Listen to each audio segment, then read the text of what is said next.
Hello, what's up everybody? I'm Dominique Hinds, and over the summer I've worked with Shirazi on the design of inverter controllers using the model-based design method.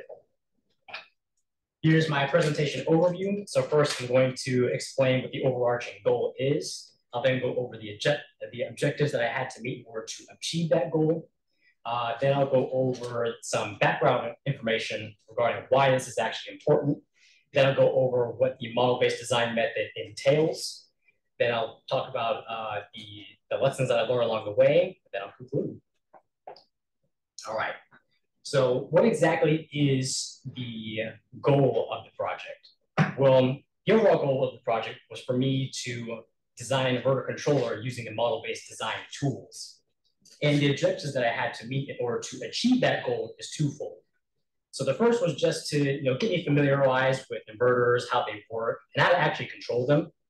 And the second is to just kind of dabble in the software, the simulation environment called Simulate, and how to actually apply the model-based design method and using that to create the inverter controller.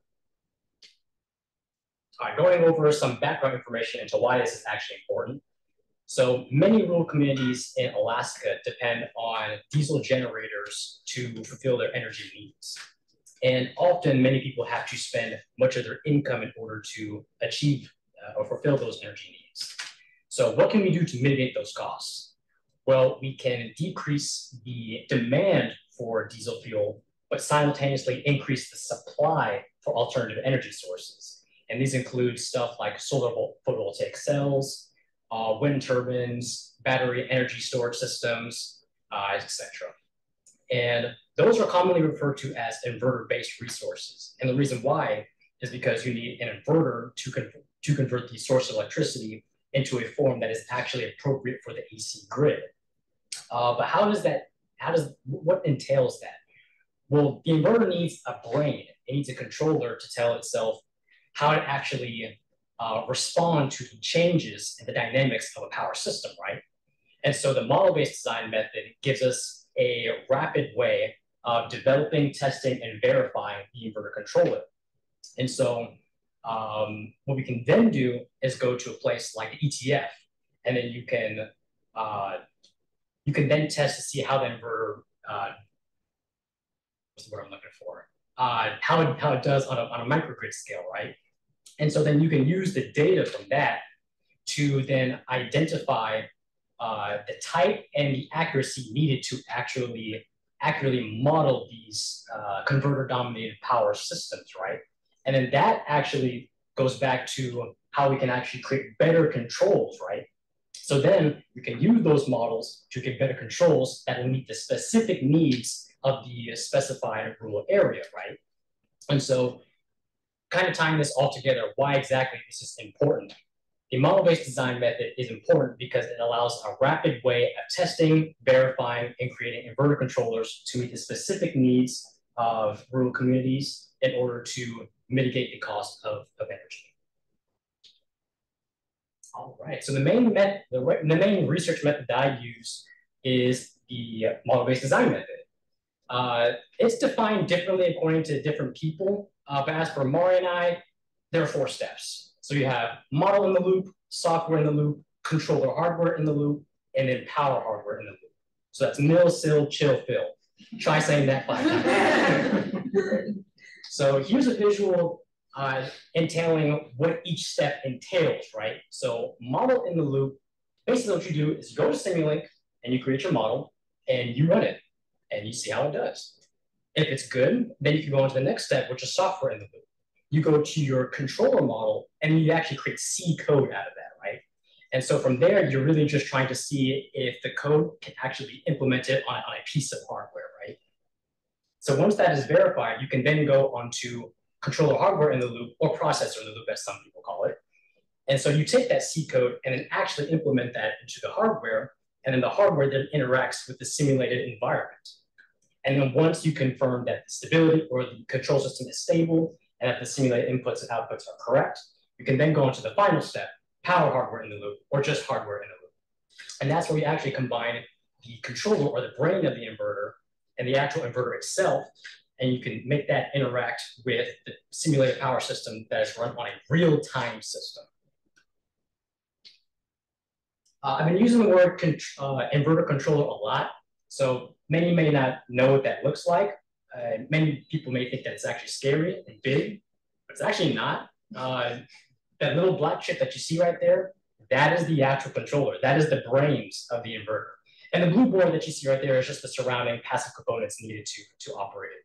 So this is what the brains in the inverter looks like. Very simple. All right, lessons that I've learned. So the key challenge that I faced during the summer was the huge leap between model in the loop and controller hardware in the loop. I'm telling you now, controller hardware in the loop is difficult. The way that things just kind of went is that I have the software and I put it on the hardware, but the interface between the hardware and Simulink, it's missing. So that's the part that I'm stuck on right now. Give me a couple of days, give me a couple of weeks, and I got it. It's unfortunate. I missed a lot of time over the summer because I had jury duty and then I had, vacation. So things just didn't really work out this summer, but just give me a couple of weeks and I got it. Things to change if I were to start over. I would just simply ask Mari more questions. I never really wanted to bother her because I know she's working. She's working with Anywhere and all these important people. So like, I'll let her chill. I'll calm down with all my questions. But Mari is a very cool person. She's very chill, very approachable. So I would just ask her a bunch of questions, honestly. And advice for those who pick up this project. Thankfully, I will be continuing this project. So this is advice for me. I would learn more by applying than by accumulating. There are many times where I feel like I can't really work on something if I haven't figured out all the ins and outs and all of the details of the specific component that I'm working with. But I've learned that if you just get the basics down and you were to apply that, you actually learn a lot more from that than you're trying to spend all this time overloading yourself with information. So it's really the difference between active learning and passive learning.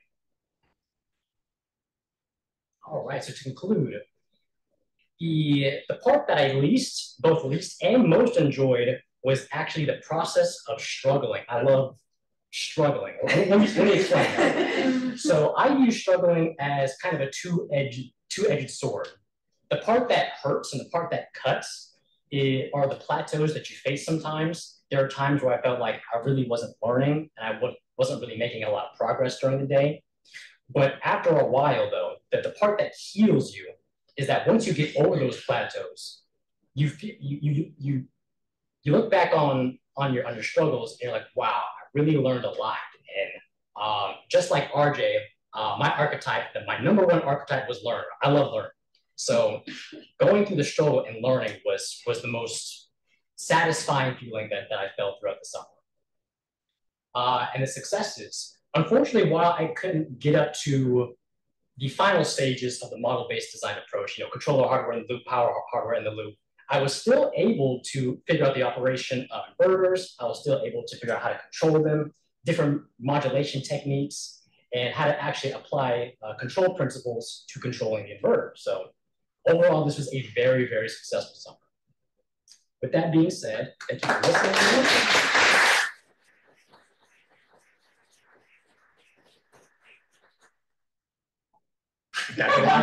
What is the thing you spent the most time on? The thing that I spent the most time on, it is definitely the step of controller hardware in the loop.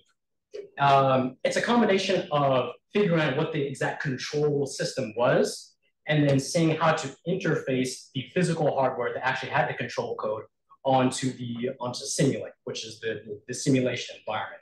So it's twofold. It's figure out exactly what control algorithm I have to use, and then figure out how to actually interface the control model with the overall subsystem levels. So yeah. Do you recommend a better one? A better one? Yeah, a better way to do it. Better way to do it. That is something that I'm currently trying to figure out. I feel like there definitely is a better way. And in fact, at the very beginning of the summer, Mara was like, "Hey, Dom, like we can have, there's two kind of different approaches that we can do. We can have you start off with an already made, three-phase inverter simulation that NREL created, or you can kind of go a separate way, which is you can actually create the model yourself, and you can go throughout the model-based design process." And me, I love, I love struggling. So it's like, I got this. Let me develop the model and let me go through the struggle of the method-based design. So I feel like there is a better way. Probably if I went with the first method that Mara suggested, but I wanted to struggle. So. I think this was the better way. Yes, yeah. I like it. What is an alternative to the model-based design approach? That's the only thing I've ever heard in this context. Oh, like what's the alternative to a model-based design approach? What would you do? So, and I don't know anything about. I'm just curious if there was an alternative. I'm not actually sure if there is an alternative, but one of the benefits of the model-based design approach is that it enables you to rapidly develop, test, and verify inverter controllers. And so without doing that, I think the process of tuning your controller would just be very, very painful. You would have to probably use something called I'm not trying not to get into technical terminology, but something called an FPGA. Don't worry about what that means. But it's a device that's really flexible and powerful, but you need specialized technical knowledge in order to work with that.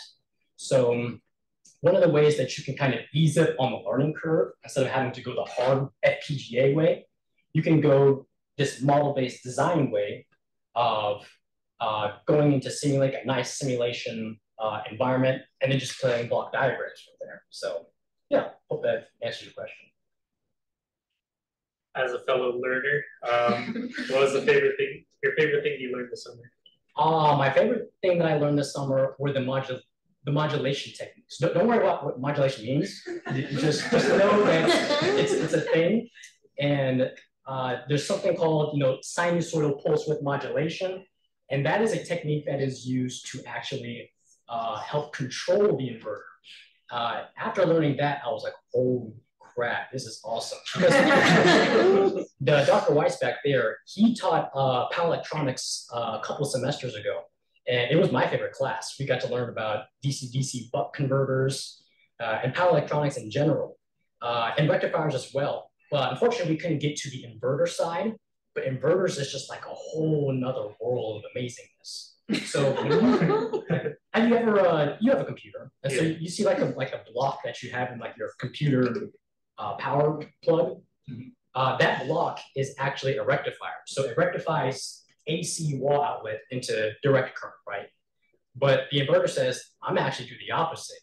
I'm gonna convert boring DC into exciting clean AC. And so after learning about that, I was like, oh wow, that's just cool.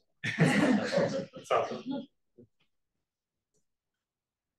How many computers did you end up going through this summer, and land on one that's going to work going forward? So thankfully, I only went through 2 computers. The first computer, it was solid, but it only had like 16 gigabytes of RAM. The CPU speed was not desirable, and there weren't as many ports that I would like. But the computer that I have now, though, that's great, has 32 gigabytes of RAM, which is great for MATLAB, which is a RAM hog, and Google Chrome too, which is also a RAM hog, as well as a CPU hog as well. But yes, 32 gigabytes of RAM, nice CPU speed, and a lot of desirable ports. So thankfully, only 2 computers. The second final computer is really good, and hopefully I will stick with that.